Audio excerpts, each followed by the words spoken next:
भारतीय संस्कृतीत अनेक संत ऋषी आणि महात्म्यांनी समाजाला योग्य मार्ग दाखविला। त्यात एक विशेष नाव म्हणजे महर्षी वाल्मिकी। जगातील पहिलं महाकाव्य रामायण लिहिण्याचं श्रेय त्यांना जातं, म्हणून त्यांना आदिकवी म्हटलं जातं। पण वाल्मिकी ऋषी जन्मता ऋषी नव्हते, ते पूर्वी एका दरोडेखोराचे जीवन जगत होते।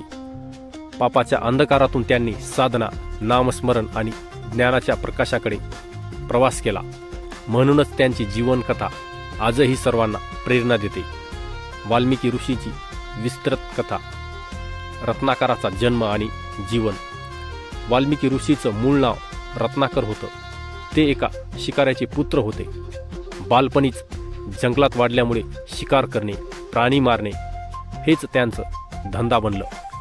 पुढे ते दरोडेखोर झाले।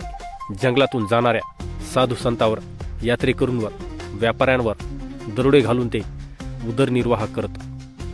नारद ऋषींची भेट। एकदा त्यांच्या मार्गावर महर्षी नारद आले। रत्नाकराने त्यांना थांबवून लुटण्याचा प्रयत्न केला, पण नारद ऋषींनी शांतपणे त्यांना प्रश्न विचारला, रत्नाकर, तू हे पाप करतोस, पण त्याचे पापफळ तुझा परिवार वाटून घेणार का? रत्नाकर आत्मविश्वासाने म्हणाले, नक्कीच, मी त्यांच्यासाठीच हे सर्व करतो। नारद म्हणाले, जा, त्यांना विचारून ये। सत्याचा धक्का। रत्नाकर घरी गेले। पत्नी, आई आणि मुलांना विचारले, पण सर्वांनी सांगितले, तू पाप करतोस ते तुझ्या कर्माचे आहे, त्याचे फळ आम्ही भोगू शकत नाही। हे ऐकून रत्नाकर हादरून गेले। त्यांना उमगले की पापाच्या मार्गाने ते कुणासाठीच काही करत नाहीत। राम नामाचा जप। नारद ऋषींकडे परत येऊन त्यांनी प्रार्थना केली, मला पापातून मुक्तीचा मार्ग दाखवा। नारद म्हणाले, राम नाम जप कर। पण रत्नाकराला राम उच्चारताच येईना। मग नारद म्हणाले, तू मरा मरा असा उच्चार कर, हळूहळू त्यातूनच राम राम होईल। रत्नाकर बसले आणि अखंड जप करत राहिले। कित्येक वर्ष ते ध्यानमग्न झाले।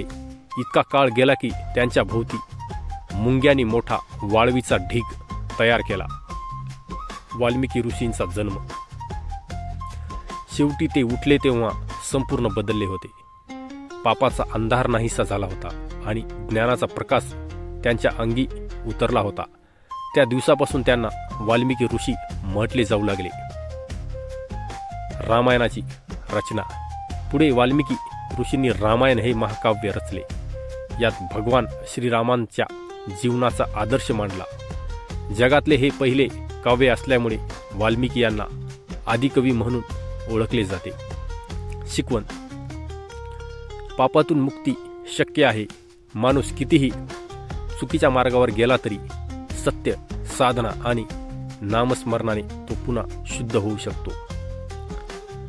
परिवार पाप वाटून घेत नाही, आपले पाप आपल्यालाच भोगावे लागते। म्हणूनच चुकीचा मार्ग कधीही निवडू नये। राम नामाची महिमा। भगवानाचं नाव मनापासून घेतल्यास जीवन बदलून जातं। ज्ञानाचा मार्ग श्रेष्ठ। अज्ञानातून ज्ञानाकडे जाणे हीच खरी प्रगती आहे। कथा आवडली असेल तर चॅनलला सबस्क्राईब करा आणि आपल्या मित्रांना नक्की शेअर करा।